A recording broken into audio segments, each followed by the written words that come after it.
you're not building a novel with a solid architecture and you're not outlining a novel. What you are doing is what I like to call AI pantsing.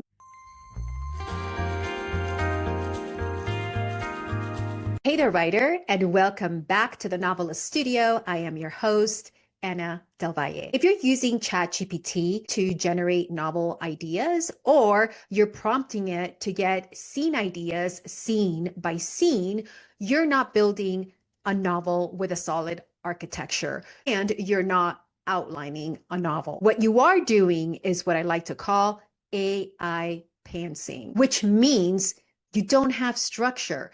And this is what separates a okay book from a really great novel. Most writers do one of three things. Number one, they either prompt ChatGPT scene by scene, trying to build an outline. Number two, they ask ChatGPT, hey, deliver an outline for this novel that I'm writing, and in just one go. Or three, they spend months rewriting a draft, trying to fix it chapter by chapter, when in reality, the challenge lies in a weak architectural structure for the novel. It is going to take forever to finish a book like this, if you finish at all. What I am about to show you is not about AI generating prose.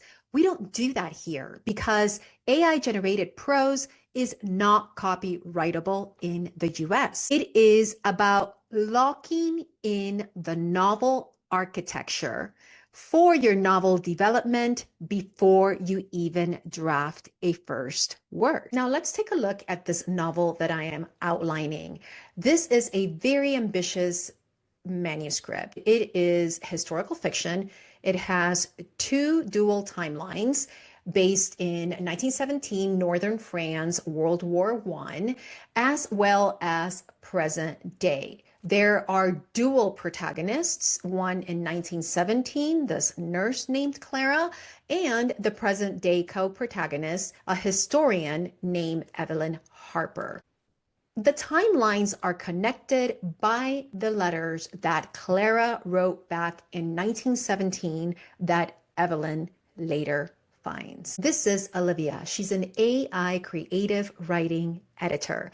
She is an outlining expert and a plot strategist, and she integrates seamlessly into my ChatGPT dashboard. So I've given all my details here to Olivia about my novel, and she is going to assist me in building my entire outline, scene by scene, with the right structure. So she wants to know if we're ready. Act 1, Scene 1. So I'm just going to go ready. And she's going to start delivering each scene for me. Now, a novel has anywhere between 30 to 40 scenes. So I'm going to end up with about 40 structurally sound scenes that I can now draft to. Here's the first scene that she is delivering. The first thing that Olivia is going to do, because she is an editor and she's very smart, she is going to give me a little bit of book coaching just to teach me about the things that I need to be aware of in Act 1, Scene 1 from a historical fiction perspective. She says things like, this is your opening image, an emotional handshake with the reader. Introduce the ordinary world of both timelines while quietly unsettling it. We should feel the weight of history before we understand it. This is something that writers need to do in historical fiction. Let the atmosphere do as much work as the action. Very important in historical fiction. And then she's also going to do a subplot undercurrent, just wants to remind me that this is a good scene for me to seed the romantic and moral tensions without announcing them. So just seed them via glances, omissions, objects that are handled with care. These are early notes that are going to echo very loudly as I develop my subplots later. Then she's going to give me a scene to write. In 2017, Evelyn Harper arrives at Harrow House to catalog its archives, sensing both professional promise and quiet unease as the building reveals its secrets. Now, Olivia is also going to give me setting, which I would have had to do research on my own independently of trying to build my outline, right? But Olivia already knows that the novel takes place in a span of 100 years with two timelines, and the central location is Harrow House, which used to be a makeshift hospital back in 1917. So the setting details for the present timeline are going to be included here with Olivia. She'll say things like Harrow House rises above the coast, its stone facade weathered by salt, wind, and time. Scaffolding hugs one wing like a temporary brace, while the rest of the estate remains untouched. Inside, the air smells of dust, old paper, and damp stone. Floorboards creak with age, walls carry faint discolorations where time has pressed its thumb too long. Outside, the sea rolls steadily indifferent, while inside the house feels as though it's holding its breath. Now, this is great because I'm not saying I'm going to write exactly the setting details like this, but what an amazing place to start. When I sit down and write the scene, I don't have to be making up my scene details on the fly, or worse, getting out of my draft so that I can go do some research, because I really can't come up at the moment with how I'm going to enrich the reader with the five senses with the setting that I have in my head. Well, now I do. Olivia is also going to do something really cool.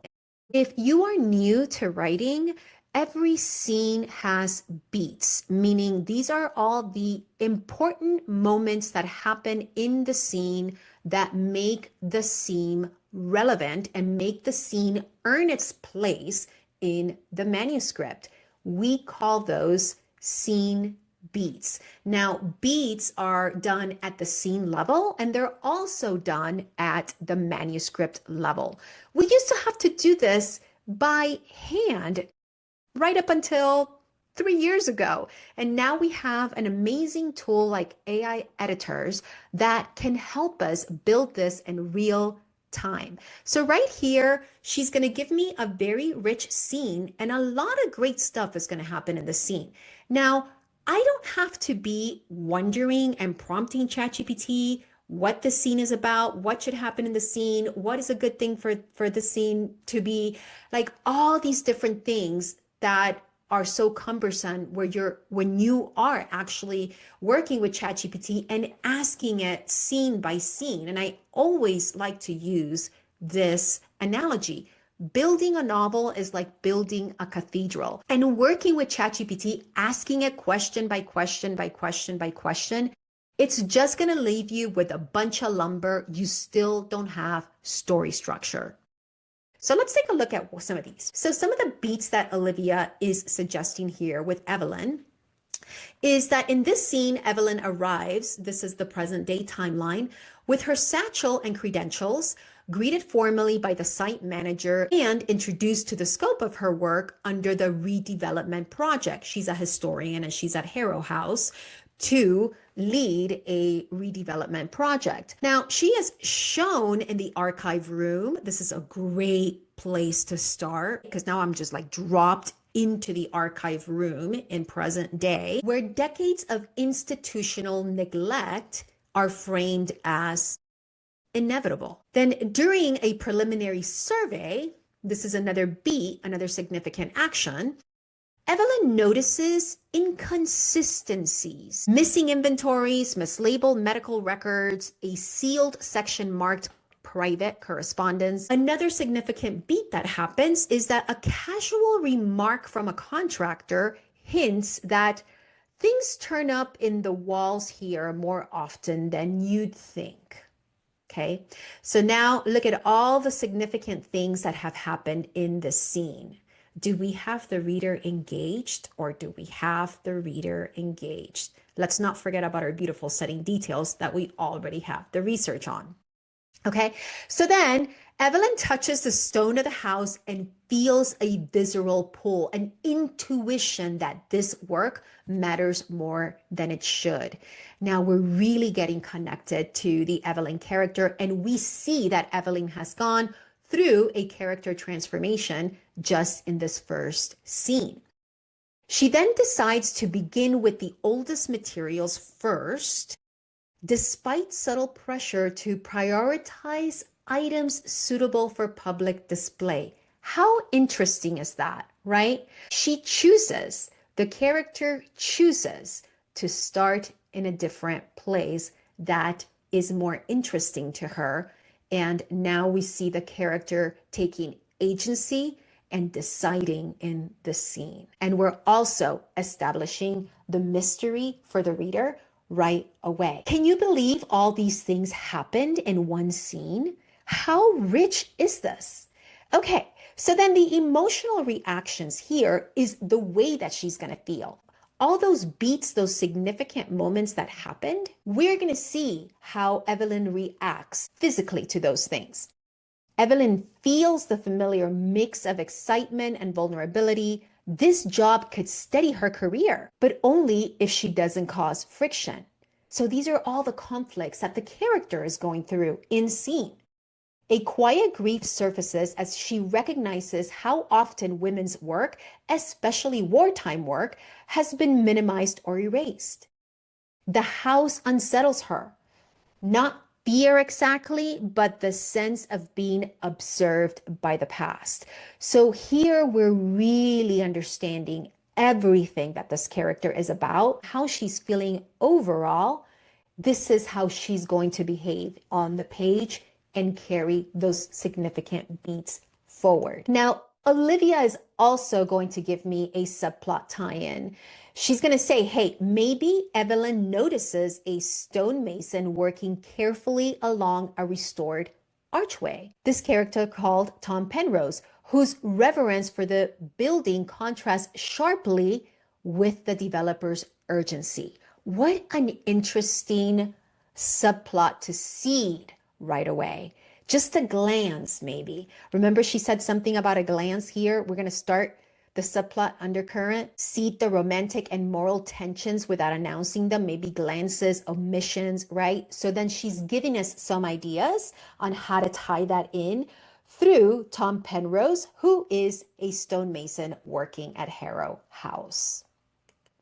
Their brief, wordless interaction establishes a quiet counterpoint. The romantic thread is not yet ignited, but it is anchored. So Tom Penrose is going to serve, and this is the way that I had already drafted him. He's a romantic interest, but he's also a stonemason working at Harrow House. So now when I write the scene, I'm going to actually cameo him in the scene, and there might be some glances, or there might be a phrase that he says that leads to that something was omitted, etc., etc. So now Olivia is like, okay, do you want to go to Act 1, Scene 2? And then I'm going to go ready. Okay.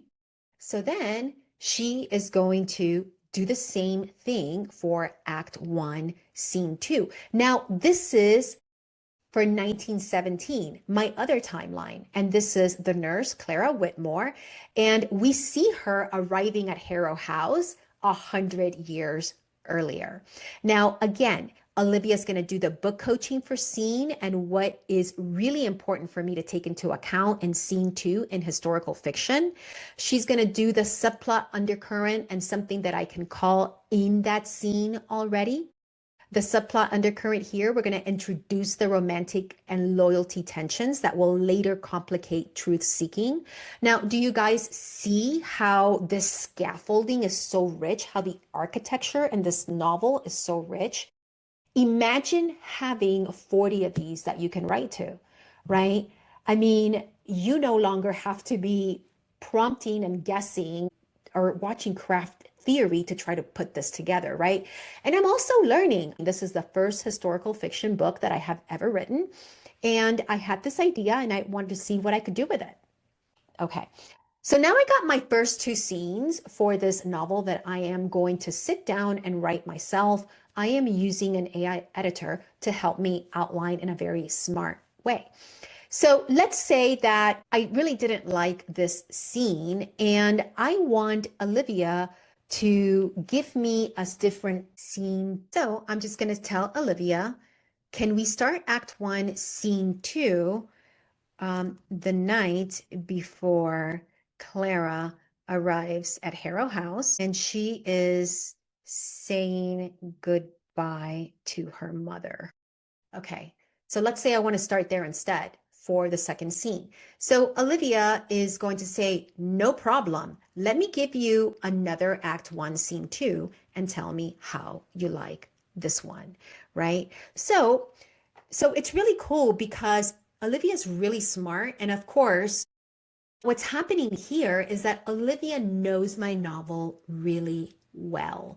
And in the age of AI assist, we don't work up novels like we used to. We use a different process that I like to call the master prompt for novel architecture. Now, imagine having 40 of these scenes that you have developed with a plot strategist and scene architect AI editor like Olivia that integrates right into your ChatGPT dashboard, how efficient you are going to be. And what a great novel architecture you are building so that you can sit down and write the best first draft that you have ever written. This is the process that my students use when they join the Novelist Studio and they come with a novel idea or a half finished draft. And within just a couple of weeks, they have developed a beautiful outline with all the setting details and all the beat structures and all the character interiority in order to sit down and write the best draft that they have ever written. So if you're still using ChatGPT to prompt it and ask questions, I will just leave you with this one thought. So is everybody else. Until next time, writer, keep on writing.